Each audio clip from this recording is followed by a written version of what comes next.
The European Center for Law and Justice is affiliated with the American Center for Law and Justice in Washington, D.C. We are a public interest, worldwide law firm dealing in religious freedom and human interest issues throughout the world. And most importantly, we are lawyers. We are not politicians. Our interest is in litigating issues in courts. And that means looking at treaties, looking at conventions, looking at agreements, and interpreting them on behalf of the people who come to us as clients seeking to have their grievances heard by judges. And that's very important. You've got to have an advocate and a lawyer to present your case for you, and this is what we do in Korea, in Pakistan, in Africa, in Greece, in Italy, on behalf of citizens and persons in Turkey, and in Russia, and in the United States as well. You have heard throughout this conference a great deal of discussion about the orphanage case. I want to talk to you about that case in legal terms. I don't want to bore you to death, and if I do, you stop me and tell me that I am. On June 15th of this year, the European Court of Human Rights, before which we practice, which sits in Strasbourg, which is where the European Center for Law and Justice is located, issued a judgment in the case of Ecumenical Patriarchate versus Turkey. A chamber composed of 7 judges, including a Turkish judge, unanimously held that the Turkish government had to return the orphanage on the island of Pringipos, also known in Turkish as Buyukada, which it had taken from the Patriarchate of Constantinople in order to comply with Article 41 of the European Convention. The European Center of Law and Justice took an active role in this case, and we welcome the decision of the ECHR. The heart of that decision centered around the denial by Turkey of legal personality to the entity of the Ecumenical Patriarchate. Turkey's taking of the Pringipos property stands as a symbol of the systematic approach of the Turkish state to completely eliminate the Greek minority from Turkey, despite the legal safeguards of both the European Convention on Human Rights and the Treaty of Lausanne of 1923. This refusal to recognize the legal personality of the Patriarchate far beyond this one case has brought into jeopardy the existence of the Patriarchate in Turkey. The Patriarchate will never become extinct, ever.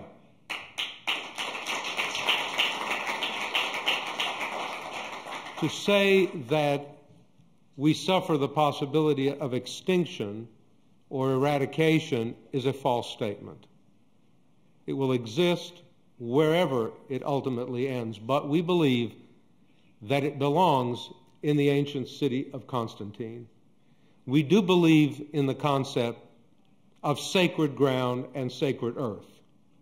We believe in the concept that where patriarchs lived and died for their faith is holy territory. Where emperors who fought and died for the Orthodox faith is hallowed ground. We don't, as someone once said, worship dirt.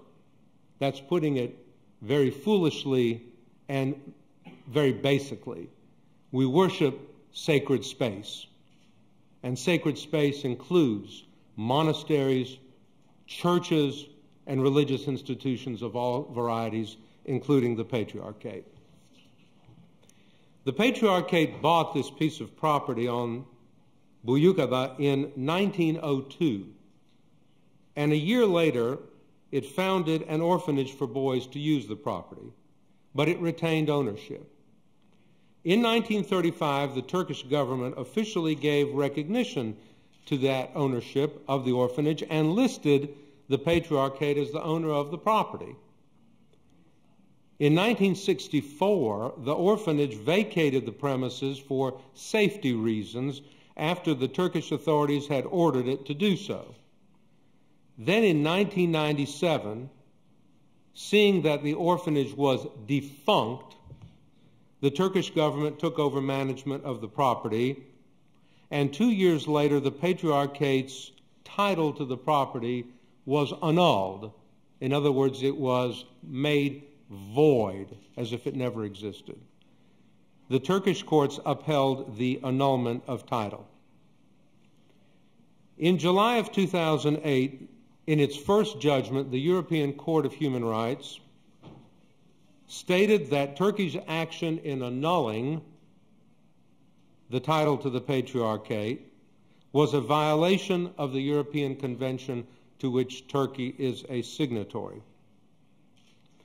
The court noted that because the Patriarchate never transferred its title to the property, the Turkish government could not legally take away that title without providing adequate compensation. In other words, if you are going to take my land, you're going to have to pay for it.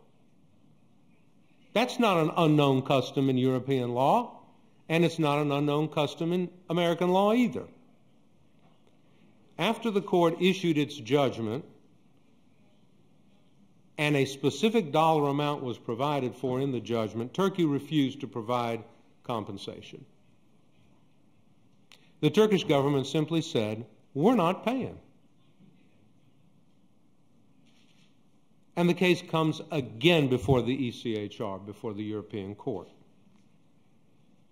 This second judgment is unprecedented, as far as we can see, in the jurisprudence of this court. That judgment was delivered on June the 15th of this year, and the court once again found in favor of the Patriarchate. The court focused on Turkey's failure to implement the original judgment. The court said there was no reason Turkey should deprive the Patriarchate of its title without granting compensation to it, and the unprecedented part of the judgment was that the court ordered Turkey to return the property to the name of the Patriarchate. Now, I have to tell you, I never thought that would happen, ever, ever. It's unlike a decision in the courts of the United States with which I am familiar, in which when a judge orders something done, if it's not done, the United States Marshal comes and sees that it's done. The only pressure that the European Court can give to a nation is to encourage it to do so, but we can't order it to do so. The European Court of Human Rights ordered Turkey to do so. I understand from my good friend Metropolitan Policarpos of Spain that the governor of Principos has transferred the title. To whom? If they don't recognize the Patriarchate as a legal entity, who are they giving it to? Is my question, because I happen to be a lawyer and I think like a lawyer. So if you give me this glass, I have to have the capacity and the ability to own it, don't I? Well, if I don't, then who are you giving it to? Is my question. Now, I may be straying a little bit from the topic of law, but I heard yesterday an interesting speech made by the Minister of Turkey for accession to the EU. And I understand the problems that they have to face in Turkey with regard to balancing the desires that they have to become members of the European Union with the desire that and the concern that they have about the rise of fundamentalism in Turkey. But after I listened to him, I asked myself this question. Does Turkey want to come into the European Union, or do they want the European Union to come into Turkey? I thought it was the first way. I thought Turkey wanted a full table, a seat at the table of the European community. And that means to a lawyer, if you want to be a European, you better act like a European. And acting like a European means to begin to think in the tradition upon which Europe is grounded. And whether they like it or not, because I'm a historian as well as a lawyer, that is a Greco-Roman tradition, a tradition founded in Hellenic philosophy and Roman law. It is a tradition that arose in the Mediterranean basin, in which the periphery of the empire was attracted to the core. And those core values were transmitted to the nations which became Europe: Spain, France, Italy, Germany, England, Belgium, Luxembourg, the Netherlands, and the Scandinavian countries. You want to be a part of this community, you better start thinking and acting like a member of that community. And I know it's going to be painful and it's going to be hard to do so, but you need to do it. Because you're coming from east to west. We're not going from west to east. That's a hard concept to swallow. And what concerned me most of all was when, and it was my question, and I'll admit it, in that speech, the minister kept referring to the Patriarchate, the Greek Patriarchate, and the Fener Patriarchate. And I asked the question, why throughout your speech will you not refer to it as the Ecumenical Patriarchate? Is this a concern of yours that the Patriarchate is an external manifestation of an internal manifestation of your external enemies? That's the old Turkish thought that we heard, right? He evaded an answer to my question. And since I believe in plain speaking, that's exactly what he did. He didn't answer my question. The response was something like, you can call him what you want, but I'm not going to say that because it might give credence or belief that we view him in a fashion that other people don't view him as, and I don't want to take sides in the dispute. Well, recently a man from Italy who used to be a German cardinal, short little guy with white hair, wears a white hat. He doesn't wear red anymore. He wears red Prada shoes. Went to Constantinople, to Istanbul. Do you remember that? Yes. They called him the Pope. They didn't call him the Bishop of Rome, but they called him the Pope. By doing that, that gives significance to a title, Papas, Pontifex. Okay? Why do you do that, but you will not recognize the word ecumenical placed in front of the word patriarch? Do you think that Patriarch Bartholomeos picked that title up a few years ago and decided that he just wanted to use it because it sounded good? Has anybody bothered in Turkey to figure out where that title came from and when it was appended to the word patriarch? Do any of you know? That title came to be used in connection with the patriarch in the 6th century. It was first applied by the patriarch John IV Nisteftis, the faster. And he used it in contradistinction to the Pope Gregory in Rome's title, probably because it involved a dispute over the Patriarchate of Antioch being held by Patriarch Gregory, and the Patriarch of Constantinople, the imperial city, was called upon to judge the dispute. I don't think John Nisteftis picked that title in order to make the Turks of 1922 or of 2010 angry, or to assume a supremacy that a nation that didn't even exist until the modern state was going to claim. He had no idea about the Turkish nation unless he was extremely prescient, and I don't think he was. So when we use that title, we're not just picking up something new and saying we are ecumenical and therefore our jurisdiction has to be recognized worldwide. This comes as the result of a historical evolution.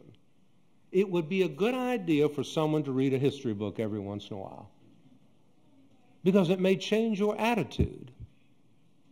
You may begin to wonder and think about things that you didn't think of before.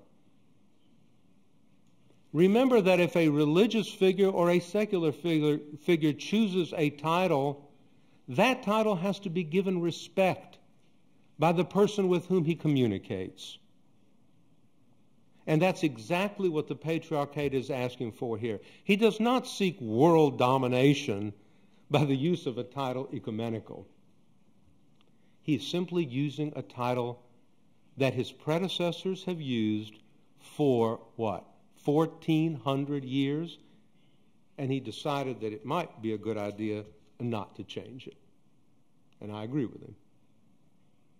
And the European Center for Law and Justice, as advocates, will continue to advocate that position on the part of the Patriarchate in every court that we are called upon to do so.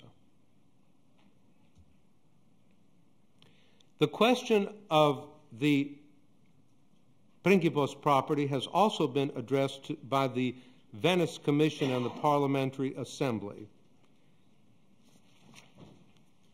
And it too has taken a position in favor of the patriarchal position. And I'm going to skip to that because I think that the position that has been taken by the Venice Commission is very interesting. There are 57 member states in the European Commission for Democracy through Law. The Venice Commission describes itself as the Council of Europe's advisory body on constitutional matters. And it plays a leading role in the adoption of constitutions that conform to the standards of Europe's constitutional heritage. It provides a constitutional first aid to individual states and plays a role in crisis management. Both European and non-European states may become full members of that commission. And let me describe for you what the European Commission has said with respect to the Patriarchate.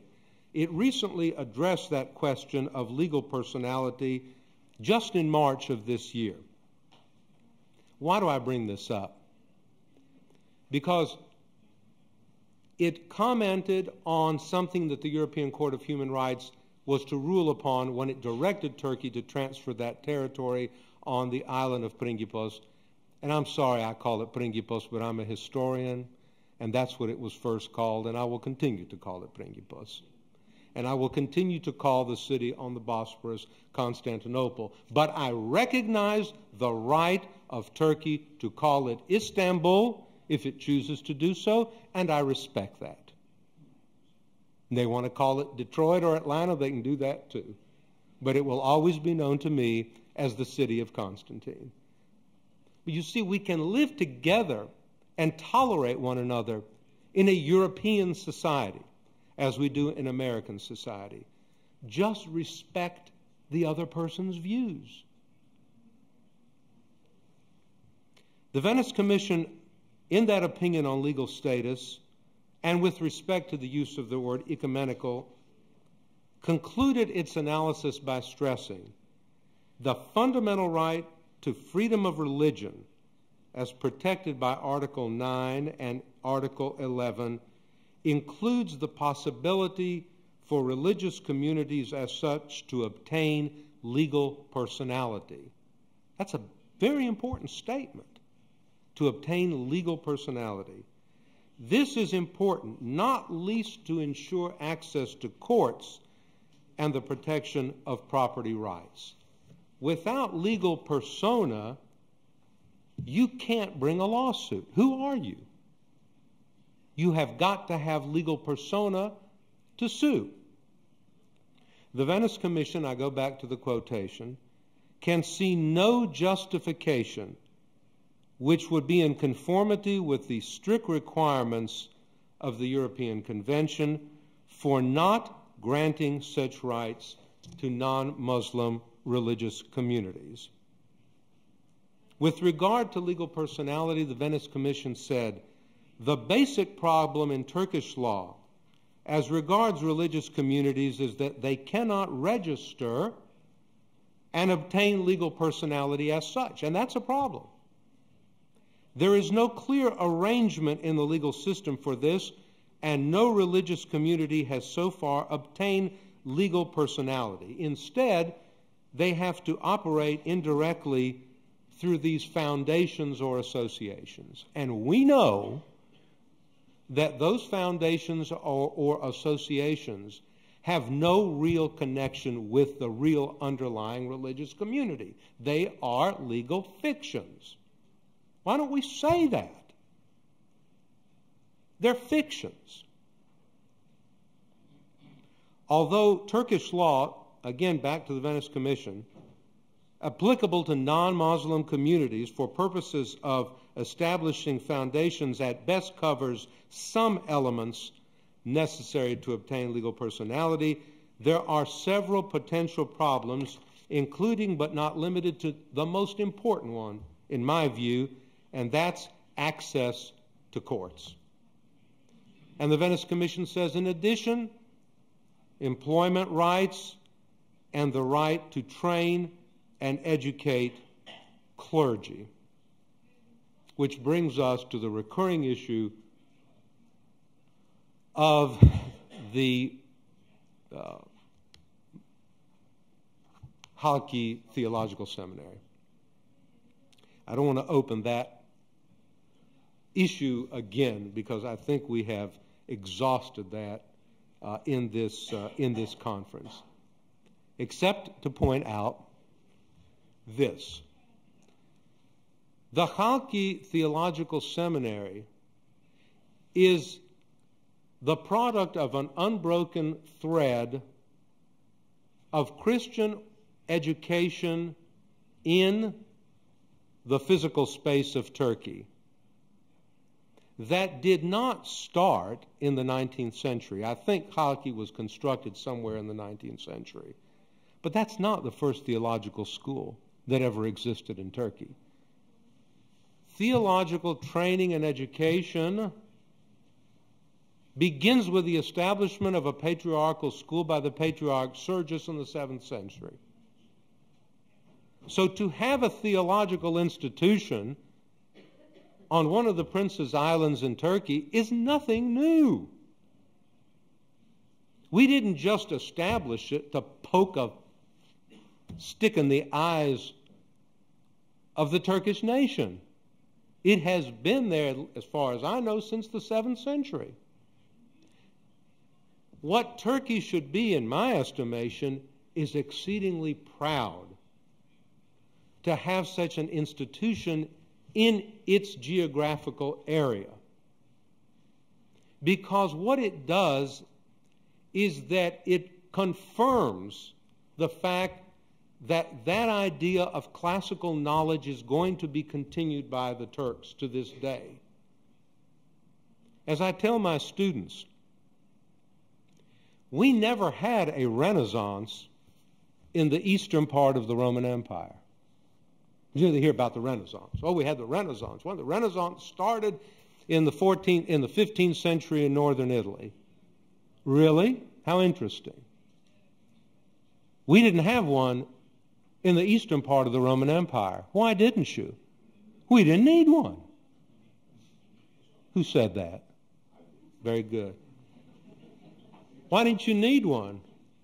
Because the thread of classical learning, Greco-Roman education, never, ever ended in the eastern part of the Roman Empire.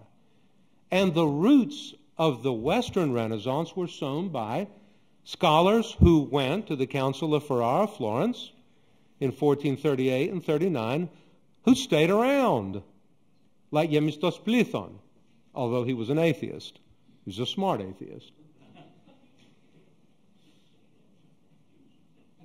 Okay? Instead, I would be proud to have an institution of higher learning like that within my territory, and would cherish it and promote it as well, rather than to simply say by edict of the government, it's closed. When you close educational institutions of any variety, you're doing nothing different than burning books. And we know what happened in Nazi Germany when you start burning books. That's not a good thing. Education of all variety has got to be, if you are going to be a European, promoted and fostered, and you need to be proud of it. And that's why this place, and if you've never been to the island of Chalki, you must go and see this institution. I think if it were opened up tomorrow, I'd go and be a student. What an atmosphere in which to learn. So it takes a whole different way of thinking. And that's why I applaud and the European Center for Law and Justice supports the view of the Venice Commission in this respect. Well, folks, again, I'm not going to keep on. I just want to tell you that we at the ECLJ continue many avenues of approach. We are a non-governmental organization within the United Nations. We pursue cases on behalf, as I said, of individuals. We are also active in implementing the schemes, and I use that in the British sense, for promoting human rights in the Council of Europe. And we are an organization that has worked very closely with the Ecumenical Patriarchate in developing a strategy for the implementation of those rights that the Patriarch, not the Fener Patriarch, not the Greek Patriarch, but the Ecumenical Patriarch has and should enjoy in the country in which he has been, as far as I know, since at least officially the 4th century. Be proud of this institution, foster it. When I was in Geneva, I sat at a table, and I'll end with this, in which the Patriarch was speaking. And I had something to write with. And the Patriarch said the following thing, and it shocked me. The Patriarchate, he said, is a Turkish institution. I wrote it down. I've got it with me in the desk drawer in Atlanta. I said, what? A Turkish institution? And what he meant by that, it is an institution within the framework of a sovereign nation whose sovereignty the Patriarchate totally respects and honors. We know who the power is. Just like the Patriarch of Jerusalem told me, because we represented him as well. The European Center for Law and Justice did in getting him confirmed as Patriarch of Jerusalem, because 3 powers have to confirm that Patriarch: the Jordanians, the Palestinian Authority, and the Israelis. The Palestinians confirmed him, the Jordanians did, the Israelis did not. And I think the prestige to which the ECLJ is recognized was shown in that respect when on a Saturday morning on the Sabbath we were invited into the residence of Prime Minister Ehud Olmert, who opened the door for us. We walked in, and he looked at our chief counsel, Jay Sekulow, who many of you know, and he said, "Jay, what do you think I should do about Theophilus?" And Jay said, "The Synod of the Patriarchate, the Brotherhood of the Panayotafo, has elected him Patriarch, that is a religious decision of that body, Israel should ratify that religious decision. You haven't got any business not doing that. 6 weeks later, it was done. And the same thing should be applied here. This is a Turkish institution insofar as it exists within the sovereignty of Turkey. Recognize it as such. Respect it as such. Be proud of it as such. And do the same with the theological school at Khaki. Don't hide your candle under a basket, but advertise it throughout the world. Become a true European. Thank you.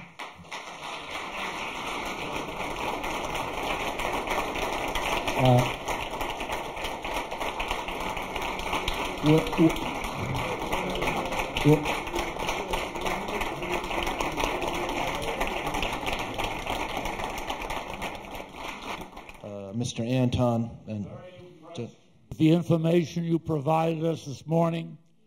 Now, how do you implement this, and how is it possible to get the Turkish government to agree in what you've just said? Okay, I'll answer that question. We have been working for some time encouraging the Patriarch. He's the client. I'm the lawyer, he's the client. Got that? Okay. I can't make the Patriarch file a lawsuit, no more than I can make any of my clients file a lawsuit. But the Patriarch is in a precarious position. He's the hero. He lives there every day. I don't. He's got to go back and forth to work, just like I go from where I live downtown Atlanta to work, right? He's got to live in that little kidney-shaped place where he's been stuffed, the fanat. And he has got to exist within that situation. The decision has got to be his. We have mapped out a strategy for him. We've told him and given him guidance on the fact that he must exhaust his state remedies first within his courts, even though those may not really avail him any. You have to exhaust those. And there are some provisions in the law which would permit him not to have to do that. But we have encouraged him to do that, and we are prepared to do that. Jay Sekulow, the chief counsel, has said, I want that case more than any other. But it's got to be the Patriarch's decision to institute litigation. And if he does, we're there. I know how to talk before a judge. Do it all the time. Just show me where the courthouse is. My name is Yannis Sestakis, and let me introduce myself. Professor Alevizatos, Professor Sakmar, and myself, we represent the Ecumenical Patriarchate before the European Court of Human Rights for the orphanage case. You. Right, I remember. I also represent the Ecumenical Patriarchate before the Venice Commission, before the adoption of this very important, as you mentioned, opinion. And also, since 2009, I'm the legal counsel of Ecumenical Patriarchate. 2 points. The first point is that I know perhaps your disagreement about the strategy. I strongly remember our discussion one day before the audience in Strasbourg. But the orphanage case is a very important property case. And I cannot say that it is really a case concerning the legal personality. Of course, it helps to this direction. But the one judgment cannot solve all the serious religious and other violation of the rights of the Ecumenical Patriarchates. I believe in this. This is not a strategy, to my point of view. It's the reality. There are many serious problems. And one very important decision, like the orphanage judgment, cannot solve all the questions. It solves the question of the orphanage property, and in an indirect way, it's a help for the legal recognition, because when someone loses a case before in the national court, as it is the European court, if a state like a Turkey loses the case, the defendant loses the case, then the applicant is there. Legally, that means something. Cannot be something unknown or not recognized. But what is the legal form of the Ecumenical Patriarchate today is the other half of the road that we must pass, the other half of the bridge that we must pass.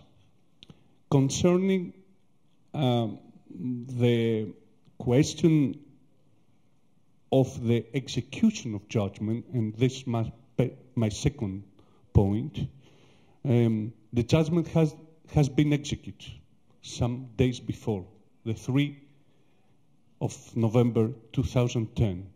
The First Instance Court of Buyukada, of Pringippos, decided to modify the 2004 judgment and then to harmonize the judgment, the Turkish ruling, with the European ruling about the property. Now we wait the next days the title deed, the tapu, in the name of the Patriarchate, in the name of Fenerum Patriarchate, because this was the title also when this litigation started at the time in 1997. But my point is the following. Yesterday we listened to the Ministry of Foreign Affairs of Turkey, and somehow we had the impression that Turkey follows a new policy concerning the minority properties, and especially the orphanage, and the result of this property is the execution of the judgment. This is not true. Let's take the opposite scenario. Let's suppose that Turkey had refused to execute this judgment. This cannot be happen today in Council of Europe. Today, Turkey has exercised the presidency of Council of Europe. Cannot refuse to execute one judgment, one court judgment. Is obliged to execute. It was the judgment of the European Court of Human Rights who obliged Turkey to return the property. It was not an act of goodwill. I cannot, for the lawyers of our seminar, Turkey has also executed Loizidou case, who was really in the heart of the Turkish strategy. It was not a goodwill of Turkey. The execution of the judgment was a legal, a binding obligation. And this must follow, I think, must be the guideline of our strategy. The court, the European court, can oblige Turkey, as all the other European states, to harmonize its practice, its legislation with the human rights. This is the way that we must follow from now on, I think. I agree with you, and I do want to commend you and your legal team's efforts in the orphanage case. But you're right, it was not done as an act of goodwill. It was done as an act of compulsion under law. But the message that the European Center for Law and Justice wants to send to Turkey is the message, and His Eminence the Archbishop has heard this analogy before. The old woman who came knocking at the door of the rabbi wanted justice because the rabbi is the judge in the Hebraic tradition, right? And he wouldn't answer the door. She kept knocking at the door. And he said, oh, will this woman ever go away?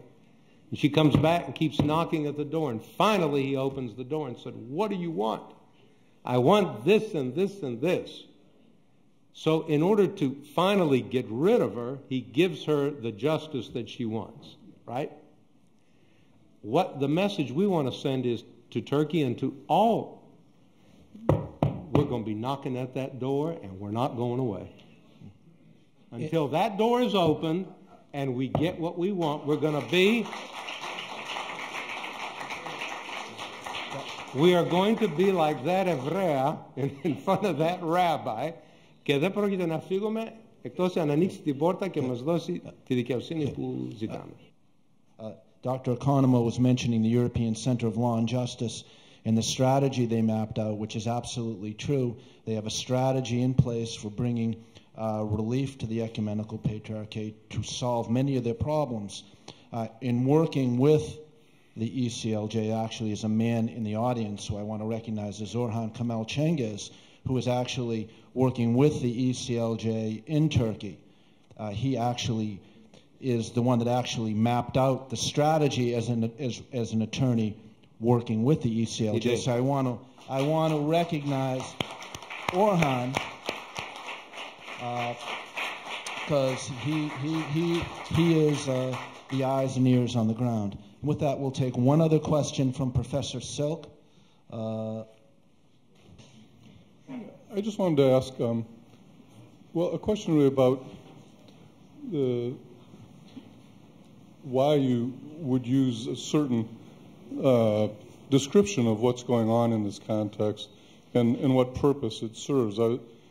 You talked about the idea that joining the European Union is a move from east to west, not Europe moving to the east, and talked about the Hellenic roots of European culture and perhaps of human rights. And while that may be an appropriate historical interpretation, it's sort of in tension with the idea of human rights, I think. Certainly it's a more complex story. I think European culture and human rights partakes of other traditions. Perhaps the Old Testament is one that some people would point to. But it's also something that is viewed not for historical reasons, but for future-looking reasons as a more universalist idea. Not that we expect people to change the way they think, to change their culture, but to subscribe to certain very basic norms that globally we have decided all people should respect and rights that all people are entitled to, whether they're from the East or the West. And again, it may be accurate that human rights, as we have shaped them in law, it has very Western roots. But I think we are all who work in human rights very committed to the idea that they no longer are the exclusive domain of the West. And so, the question really is, what purpose does it serve to use that, what seems to be somewhat rhetorical language, in a context in which we're trying, to some extent, to bring people closer together, to have people adopt certain ideas that are universally shared, and in some sense to achieve something that we might call reconciliation, rather than use language that seems more designed to foster a kind of continuation of conflict. I take it that you disagree with my analogy of the West to the East or the East to the West, or are you saying that I don't quite follow. Is it the rhetoric that you object to? Is that the concern that you have? Mm-hmm. Well, the rhetoric represents a reality in the sense that Turkey is moving toward the West when it is embracing the European Union. I mean, that's a reality. It seeks entrance into a European community. That's what accession to the European Union indicates to me, as Turkey is moving in a Western direction. I'm not about to suggest, and never would, that there is not a tradition in the East of respecting human rights, but I think you will agree with me, perhaps, that it is a different tradition All you have to do is look at the status of women in Eastern Europe, in the Islamic East versus the tradition or the status of women in the West, in order to understand that. If what you mean by moving from West to East is that the West should embrace, for example, a tradition with respect to the treatment of women, and I disagree with you entirely. We don't want to do that. So I'm not saying that we cannot select aspects of an Eastern culture that would be laudable and that we can bring within a tradition of the West, but if I were a woman, I'd much rather be living in Brussels today than in Mecca.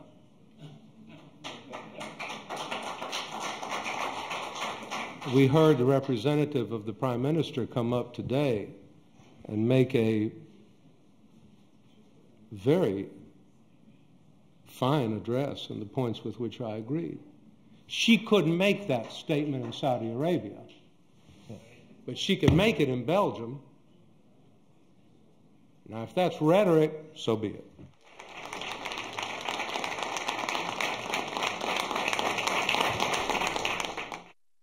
The European